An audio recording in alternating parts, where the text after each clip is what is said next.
குற்ற உணர்வை வந்து குற்றம் பெற்ற அந்த விக்டிமுக்கு கொண்டு வரது தான் ஷேமிங் தி விக்டிம். இது நம்ம பண்ணவே கூடாது. உங்களை மாதிரி பெண்கள் எங்கே வேணாலும் போகணும். ஆமாம், நானும் எல்லார்ட்டும் சொன்னேம்மா, போகிறதா இருந்தால் நீங்கள் கோவத்தை ஒரு குரூப்பாக போங்க, அப்போ இது மாதிரி நடக்காது. ஒரு பாய்ஸோடு போங்கன்னு. பாயோடு தான் இந்த பிள்ளை போச்சு. நிர்பயா பாயோடு தானே போச்சு. 2020-21 பார்த்தீங்கன்னா ஒரு வருஷத்துக்கு 4000 அல்லது 3000 பெண்களுக்கு எதிராக இந்த வன்கொடுமை. இந்த வருடம் ஒரு நேர்காணலில் நான் 9000 சொல்லியிருந்தேன். அதை கரெக்ட் பண்ணி காமெண்ட் செக்ஷனில் நான் செக் பண்ணேன் சார், எல்லாம் சேர்த்து இப்போ 12000 ஆயிருக்கு. இஸ்லாமிய லா இருக்குது, ஷரியா லா இருக்குது. அல்லாவை எதிர்த்து நீ பண்ணியிருக்கேன். ஸோ அவங்களுடைய அந்த சென்டென்ஸ் பார்த்தீங்கன்னா ஒரு பெண்ணுடைய உரிமையை நீ பறிச்சதுக்காக இவ்வளோ, அல்லாவுக்கு எதிர்த்து பண்ணதுனால இவ்வளோன்னு சொல்லி தமிழ்நாட்டில் மட்டும் இல்லை, இந்தியாவில் எங்கே போனாலும் எப்போ போனாலும் அவளுக்கு போகிறதுக்கு உரிமை இருக்கு. ஆச்சி அதிரசமா விடுங்க, கையில தட்டி சூடான எண்ணெயில பொரிச்சா அதிரசம் ரெடி. மெரிபா பன்னீர் சோடா, ஐ ட்ரஸ்ட் மெரிபா. ரெட் நூல் தமிழ் நேயர்களுக்கு வணக்கம். நம்ம கூட சிறப்பு நேர்காணல்ல டாக்டர் ராஜ்குமார், சமூக ஆர்வலர் இணைஞ்சிருக்காங்க. அவங்க கிட்ட நிறைய பேசலாம், வாங்க. வணக்கம் சார். வணக்கம் ராதி. எப்படி இருக்கீங்க? நல்லா இருக்கேன். நேயர்களுக்கெல்லாம் வணக்கம். தமிழ்நாடை பொறுத்த வரைக்கும் இல்லாம மற்ற எல்லா ஸ்டேட் அண்ட் கண்ட்ரியில் எடுத்துக்கிட்டாலும் கூட இந்த விமனுக்கு அதிகமான, அதாவது பெண்களுக்கு அதிகமான வன்முறைகள் இங்கே நடந்துகிட்டே இருக்கு. நம்ம ஒவ்வொரு செய்திகளையும் பார்த்துட்டே வரோம். இப்போ 2 நாட்களுக்கு முன்னாடி நடந்த கோவை இஷ்யூவா இருக்கட்டும், இன்றைக்கு சிவகங்கையில் நடந்திருக்கக்கூடிய இஷ்யூவா இருக்கட்டும், இதை எப்படி நீங்க ஒரு சமூக ஆர்வலரா இந்த இஷ்யூஸ்லாம் பாக்குறீங்க?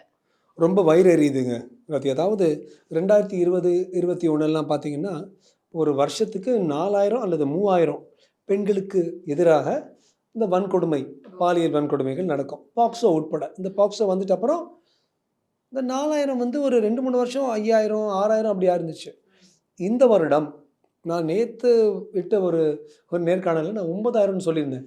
அதை கரெக்ட் பண்ணி ஒருத்தர் எழுதியிருக்காரு இந்த காமெண்ட் செக்ஷனில். நான் செக் பண்ணேன் சார், எல்லாம் சேர்த்து இப்போ 12000 ஆயிருக்குங்க. என்றைக்குமே ஆகாத அளவுக்கு 12000 பெண்களுக்கு வன்கொடுமை ஒரு வருஷம் நடக்குதுன்னா ஒவ்வொரு நாளும் தமிழ்நாட்டில் வந்து 300-400 பேர். இந்த 15 நிமிஷம் இன்டர்வியூ நம்ம முடிக்கிறதுக்குள்ளார 5-6 பெண்கள் தமிழ்நாட்டில் வந்து வன்கொடுமைக்கு வந்து ஒரு விக்டிம் ஆவாங்க. இது வந்து ஒரு ரொம்ப சீரியஸான விஷயம். என்னை பொறுத்த வரைக்கும் இதுக்கு 2 காரணம் தான். சொல்லுங்க. ஒன்று வந்து மது, டாஸ்மார்க். இந்த கோயம்புத்தூரில் நடந்த பார்த்தீங்கன்னா ஃபுல்லாக தண்ணி அடிச்சிருக்கானுங்க. அது பக்கத்தே ஒரு பார் இருக்கான், தண்ணி அடிச்சிருக்காங்க, பண்ணியிருக்காங்க. அந்த இன்னிபிஷன்ஸ் எல்லாம் போயிடும். நேராக எந்த வித ஒரு தன்னடக்கம் இல்லாமல் அட்டாக் பண்ணுறாங்க. 2வது போதைப் பொருள். திருச்சி, மதுரை, திண்டுக்கல், கோவை இது மாதிரி இடங்களில் இந்த போதைப் பொருட்கள், அதுவும் செமி சிந்தட்டிக் ப்ராடக்ட்ஸ் போதைப் பொருட்கள். அதாவது நாங்களாம் சின்ன பசங்களாக இருக்கும்போது போதைப் பொருள் 2வது நாள் அடி ஃப்ளாட்டாக அவுட்டாக இருப்பான். இப்போ வந்து தேர் வாக்கிங், ஆனால் வந்து ஒரு ஜாம்பி மாதிரி நடக்கிறானுங்க மயக்கத்தில். அவங்க பண்ணுறது என்னன்னு அவனுக்கு தெரியல. ஸோ இந்த 2 விஷயத்தை நம்ம கம்மி பண்ணணும் தமிழ்நாடுல. 3வது விஷயம், அதாவது பெண்களுக்கு எதிர்க்க இருக்கிற வன்மமும் கம்மியாகும். இப்போ 20-30 நிமிடங்களுக்கு முன்னால் இந்த வன்கொடுமை நடந்திருக்கு சிவகங்கையில். திருப்பியும் நீங்கள் பார்த்தீங்கன்னா 2 பேர் கோயம்புத்தூரில் பண்ணதும் அண்ணன் தம்பிங்க. இப்போ வந்து சிவகங்கையில் வந்து ஒரு கார்லேருந்து இறங்கியிருக்காங்க. இந்த அம்மா கணவன் கொஞ்சம் தள்ளி போயிருக்காரு, கொஞ்சம் நகை நட்டு போட்டிருக்காங்க. டப்புன்னு அவங்கள பிடிச்சி அவங்க தலையை வந்து காரோட கதவுல திருப்பி அடித்து அவங்கள கொலை செய்து அந்த 15 சவரன் இது மட்டும் எடுத்துகிட்டு போயிருக்காங்க. அதாவது இது வந்து சமுதாயத்துடைய திசை. நம்மலாம் சின்ன பசங்களாக இருக்கும்போது டெய்லி அப்துல் கலாம் மாதிரி ஆகணும், ஒரு சச்சின் டெண்டுல்கர் மாதிரி ஆகணும் அப்படி சொல்லுவாங்க. இந்த காலத்தில் மாதிரி ஆகணும், ஓனர் மாதிரி ஆகணும், எல்லாம். அதாவது காசு அல்லது பவர், இது 2 வச்சு தான் ஒரு எடை போடுறாங்க மக்களை. ஸோ இது மாதிரி ஒரு காசுக்கு நீ என்ன வேணால் பண்ணலாம். திருட என்ன சொல்கிறான், யோ இப்போ நீங்கள் என்ன சார் சொல்கிறது, நீங்கள் சொல்கிறான். அரசியல்வாதியை பாருங்கள், அவனுக்கு காசுக்கு தான் பிரிட்ஜு கட்டுறான், காசு வாங்கி கட்டடத்தை கட்டுறாங்க, அந்த கட்டடம் உடையுது, மொபைல் வாக்கம் மாதிரி நிறைய பேர் செத்து போகிறாங்க. அது மாதிரி நான் ஒருத்தர் சாவடிச்சு நகையோ துணிமணியோ எடுக்கிறேன், அவன் வந்து ஆயிரக்கணக்கான பேரை சாவடிக்கிறாங்கிறது அவனுடைய விவாதம். ஸோ சமுதாயத்துடைய திசை சான்றோராக இருக்கணும், தமிழ் பண்பாடோடு இருக்கணும், அறத்தோடு இருக்கணும்.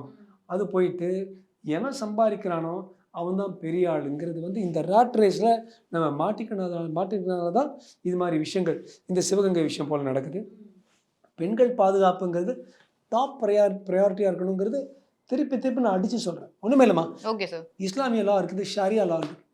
ஷரியா லால பல விஷயங்கள் நீங்கள் படிச்சீங்கன்னா ஒரு 2-3 பேர் ஒரு பொண்ணை வந்து இப்போ நம்ம சொல்கிறது ஹிராபாங்கிறாங்க. அதாவது இது வந்து ஒரு பேண்டிட்ரி முஹாரிப், அதாவது அல்லாவையே எதிர்த்து செய்கிற, நீ அந்த பெண்ணை மட்டும் இது பண்ணலை, அல்லாவை எதிர்த்து நீ பண்ணியிருக்க. ஸோ அவங்களுடைய அந்த சென்டென்ஸ் பார்த்தீங்கன்னா ஜட்மெண்ட் தீர்ப்பில் வந்து 2 பகுதி இருக்கும். ஒரு பெண்ணுடைய உரிமையை நீ பறிச்சதுக்காக இவ்வளோ, அல்லாவுக்கு எதிர்த்து பண்ணதுனால இவ்வளோன்னு சொல்லி யூஸ்வலாக கல் அடிச்சு இல்லை நீட்டாக. நான் அந்த வீடியோஸ் பார்த்துருக்கேன். ஒரே ஒரு மூமெண்ட்டில்.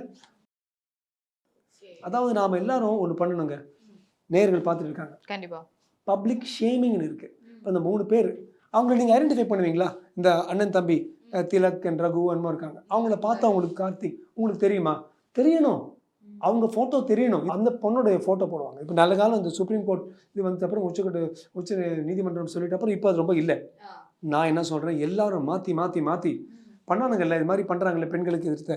ஒவ்வொரு பொண்ணும் இவங்களுடைய படங்களை டிஸ்பிளே பிக்சராக நீங்கள் செல்ஃபி எடுத்து நீங்கள் மூவ்மெண்ட் பண்ணுறதுக்கு பதிலாக இதை போட்டு இவங்களை ஷேம் பண்ணணும். ஒரு ஜென்ரலைஸ் சோஷியல் ஷேமிங் நடக்கணும். கடைசியாக வேண்டுகோள் நீதிமன்றங்களுக்கும் அத்தாரிட்டிஸ்க்கும் நிதி அரசர்களுக்கும் ஹியூமன் ரைட்ஸ் ஆளுங்களுக்கும், according to the latest BNS இருக்குல்ல, பாரதிய நியாய சமிதா, அதுக்கேற்ற போல் 20 வருஷம் இருக்கணும். தேவைப்பட்டால் அவங்களோட நேச்சுரல் லைஃப், இப்போ இவங்களுக்கு 22-25 வயசு 80 வயசு வரைக்கும் வாழ போகிறோம் வச்சுங்களேன். அந்த பாக்கி 62 வயசு 65 வருஷங்கள் அவன் ஜெயிலில் இருக்கணும்னு வருது. என்னைக்கு இதை என்ஃபோர்ஸ் பண்ணி 20 வருஷம் இங்கே உள்ளே இருக்கணும்னு அடித்து நம்ம சொல்கிறோமோ அன்னைக்கு சமுதாயம் உருப்படும். அதுக்கு பதிலாக நேருவோட பிறந்தநாள், காந்தியோட பிறந்தநாள், அம்பேத்கரோட பிறந்தநாள், ஏதோ ஒரு பெரிய மனுஷனோட பிறந்த நாளுக்கு இவங்களை வெளியில் விடுறோம் பார்த்தீங்களா? அதுவும் யாரால்? அரசியல்வாதிகளால். இவங்க வெளியில் வரும்போது திருப்பியும் போய் இவங்க வந்து பெண்களை நல்லொழுக்கத்தின் அடிப்படையில தானே அதை ரிலீஸ் பண்றாங்க. நல்லொழுக்கத்தின் அடிப்படையில நான் என்ன சொல்றேன், இவங்க வந்து நல்லொழுக்கத்துக்கு அந்த அந்த ரூலுக்கு அந்த விதிமுறைக்கு வெளியில இருக்கணும். எவ்வளவுதான் நல்லவனா இருக்கணும் பரவாயில்ல, அவன் இன்னும் 65 வருஷம் நல்லவனா இருந்துட்டு போகட்டும், ஜெயிலே இருக்கட்டும், அவன் வெளியில வரவே வேண்டாம். ஏன்னா அவன் வெளியில வந்தா அப்படி யாராவது ஒருத்தர் வந்து, நான் எப்பவும் திருப்பி சொல்லுவேன், ஒரு ஹியூமன் ரைட்ஸ் மனிதனோ மனித உரிமை அல்லது ஒரு நீதிபதி சொன்னாங்களோ அந்த மனித உரிமை பேசுகிறாங்க பார்த்தீங்களா, அவங்க வீட்டில் போய் அவங்க பொண்ணுங்களை ஸ்கூலுக்கு எடுத்துகிட்டு போகிறதுக்கு இவனை பயன்படுத்திக்கோ. நல்ல ஒழுக்கமாக இருக்கானே, அவங்க நீ டிரைவராக வச்சுக்கோ, நீ சமையல்காரனை வச்சுக்கோ, உன் பொண்ணுங்களை ஸ்கூலுக்கு கூப்பிட்டு போகிறதுக்கு வச்சுக்கோ, வீட்டில் வச்சுக்கோ. மற்ற பாவப்பட்ட எங்களை போல் நம்மளை போல் சாமானிய தமிழர்கள் சாமானிய இந்தியர்கள் இருக்காங்க, எங்கள் வீட்டில் இது மாதிரியான ஆளை திருப்பி அனுப்பாத நான் அடித்து சொல்லுவேன். நம்ம மட்டும் இல்லை, எப்போ சமுதாயமே ஒரு விஷயம் கூர்ந்து பார்க்கும் பொழுது திருப்பி சொல்லும் பொழுது நீதிபதிகளும் பயப்படுவாங்க. அதுக்கு ஏற்றா போல் அவங்களும் அவங்க ஜட்ஜ்மெண்ட்டை மாற்றுவாங்கங்கிறது முக்கியமான ஒரு அறிவிப்பு. ஓகே, சரி. இப்போ நீங்க இது வரைக்கும் அந்த விஷயங்கள்லாம் பத்தி பேசுறோம். ஆனா நீங்க கோவை சம்பவத்தை எடுத்துக்கிட்டா 11 மணிக்கு அந்த பொண்ணு ஏன் அங்க போகணும்? ஒரு ஆண் நண்பர் கூட ஏன் பேசணும்? அதுவும் முட்புதற்கு எங்க போகணும்? இப்படி ஒரு ஸ்டேட்மெண்ட் இந்த சொசைட்டி கிட்ட இருந்து எழுந்துகிட்டே இருக்கு. ஒவ்வொரு பக்கமும் ஒவ்வொரு கேள்விகள். இது அரசியல் புரிதலோட இருக்கக்கூடிய ஒரு நபரும் கேட்கறாங்க, அரசியல் புரிதலற்ற ஒரு நபர்களும் கேட்கறாங்க. இதை எப்படி பாக்குறீங்க ஒரு சமூக ஆர்வலரா? ரொம்ப அழகா சொன்னீங்க ரதி. ஒரு சமூக ஆர்வலர்களை முறையில் நான் அடிச்சு சொல்லுவேன், இந்த பொண்ணு மட்டும் இல்லைங்க, வேறு எந்த பொண்ணு கூட தமிழ்நாட்டில் மட்டும் இல்லை, இந்தியாவில் எங்கே போனாலும் எப்போ போனாலும் அவளுக்கு போகிறதுக்கு உரிமை இருக்குது. ஃபண்டமெண்டல் ரைட் டு லைஃப்ங்க அடிப்படை உரிமைகள்னு உரிச்சு எடுத்து வச்சிருக்காரு பாபா சாஹேப் ராவ் அம்பேத்கர். நம்மளுடைய அரசியல் சாசனத்தில் அவளுக்கு உரிமை இருக்குது. உன்னால் அவளுக்கு வந்து உனக்கு வந்து அவளுக்கு பாதுகாப்பு கொடுக்கறது நமது கடமை, போகிறது அவளோட உரிமை. அது ஃபேனில் கை விட்டுட்டு இது ஏன் உரிமைன்னு சொல்கிற மாதிரி இல்லையே. அங்கே என்ன ஒரு போலீஸ் போர்டு இருக்கா யாரும் இங்கே போகாதீங்கன்னு? நீங்கள் சொல்கிறது நம்ம பொதுவாக நம்ம பெண்கள்கிட்ட சொல்லுவோம், அம்மா நீ அங்கே போகாத இருட்டான இடத்துக்கு. ஸோ இந்த பிள்ளைங்க வந்து என்னமோ இருட்டில் போய் கொஞ்சம் சின்ன வயசு அந்த வயசு கோளாறு பேசிட்டு சிரிச்சிட்டு கையை பிடிச்சிட்டு போயிட்டு வராங்க. அது எப்படி நீங்கள் வந்து சோ கால்டு சமூக ஆர்வலர் கமெண்ட்ஸில் யார் சார் இங்கே அங்கே போகிறாங்க? அப்படி போன பொண்ணு, இது பேர் ஷேமிங் த விக்டிம். உளவியலில் குற்ற உணர்வை வந்து குற்றம் பெற்ற அந்த விக்டிமுக்கு கொண்டு வரது தான் ஷேமிங் த விக்டிம். இது நம்ம பண்ணவே கூடாது. அந்த பிள்ளை மட்டும் இல்லை, ஏன் துபாய் நான் பார்த்துருக்கேங்கம்மா, நடு ராத்திரி 1 மணி 2 மணி 3 மணி 4 மணி போகலாம், எல்லா இடத்துலையும் சிசிடிவி போலீஸ் வாட்சிங். So nobody can question anybody's right. இங்கே போகக்கூடாது, அங்கே பெருசாக டோ நாட் கோ, இங்கே பாம்பு இருக்குன்னு சொன்னால் நீ போகாத. சும்மா ஒரு ரோடில் போய் நீ பார்க் பண்ணக்கூடாது, ஏன்னா அது இருட்டாக இருக்குது. நீங்கள் சொல்கிறது கரெக்ட், நானும் அது மாதிரி அட்வைஸ் கொடுப்பேன். பட் அது போனது ஒரு குற்றம் இல்லை, ஒரு பெரிய அத்துமீறல் இல்லை, என்னமோ பண்ணியிருக்காங்க. அங்கே சிசிடிவி இருந்தால் அங்கே லைட் இருந்துச்சுன்னா ஏதோ ஒரு எம்எல்ஏ அந்த ஏரியாவில் இருக்கான்லம்மா, அந்த எம்எல்ஏக்கு தெரியாது அங்கே இருட்டாக இருக்குன்னு, அந்த எம்எல்ஏ அங்கே லைட்டு போட முடியாதா, அந்த எம்எல்ஏ அங்கே சிசிடிவி போட முடியாதா, அது போட்டிருந்தா அங்கே பயந்துட்டு இருப்பாங்க. ஐயோ இங்கே சிசிடிவி இருக்குது மாட்டிப்போம். துபாயில் நான் பார்த்துருக்கேன், ஒரு வாட்டி எனக்கு தெரிஞ்ச ஒருத்தர் லேப்டாப்பை ட்ரெயினில் விட்டார். அவர் வந்து திருப்பி வரத்துக்குள்ளே அவங்க வீட்டில் மோட்டர் பைக்கில் கொண்டு வந்து டெலிவரி பண்ணுறாங்க. யாரும் தொடாமல் அப்படியே கிடக்குதான். எடுத்தோன்னா உள்ளே தள்ளி பூட்டி சாவி தூக்கி போட்டுருவாங்க. அப்படி பார்த்து ஒரு பயம் இருக்கணும். உங்களை மாதிரி பெண்கள் எங்கே வேணாலும் போகணும். ஆமாம், நானும் எல்லார்ட்டும் சொன்னேம்மா, போகிறதா இருந்தால் நீங்கள் கோவத்தை ஒரு குரூப்பாக போங்க, அப்போ இது மாதிரி நடக்காது, ஒரு பாய்ஸோடு போங்கன்னு. பாயோடு தான் இந்த பிள்ளை போச்சு, நிர்பயா பாயோடு தானே போச்சு. என்ன பண்ணணும்? ஏன் அந்த அண்ணா யூனிவர்சிட்டியில் நடந்துச்சேன், அப்போ ஒரு பொண்ணு ஒரு பையனோட தான் இருந்தான். அந்த பையனை இதே மாதிரி தான் மிரட்டி பொண்ணை எடுத்துகிட்டு போனாங்க. ஏன்னா ரொம்ப இது மாதிரி ஆட்கள் வந்து உள்ளே போய் பூட்டி சாவியை தூக்கி போட்டோம் வச்சுங்களேன், திருப்பி நடக்காது. சிட்டிசன்ஸ் பவர் எடுக்கணும் கையில், போடக்கூடா இவங்களை உள்ள. இது வரைக்கும் எனக்கு தெரிஞ்சு very few ரேபிஸ்ட்ஸ் they spend 20 years.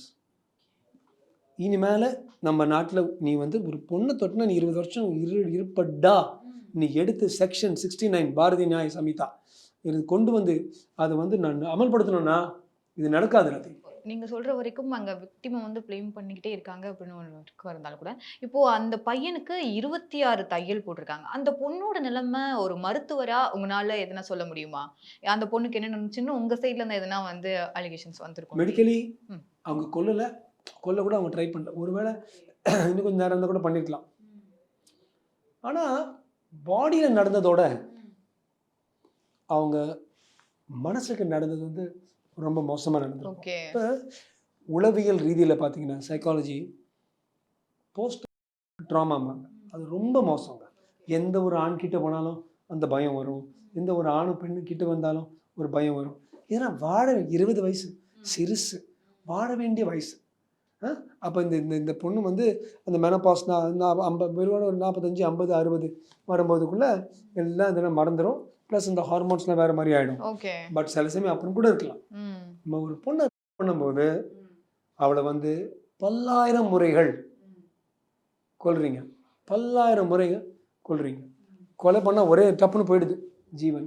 இது வந்து ஒவ்வொரு வாட்டியும் ஒரு ஆம்பளையை பார்க்கும்போது உள்ள அந்த பொண்ணு இறந்துக்கிட்டே இருக்கும். அந்த பொண்ணுக்கு என்னுடைய அனுதாபங்கள் நான் ஒவ்வொரு டிவி ஷோலையும் சொல்லுவேன்.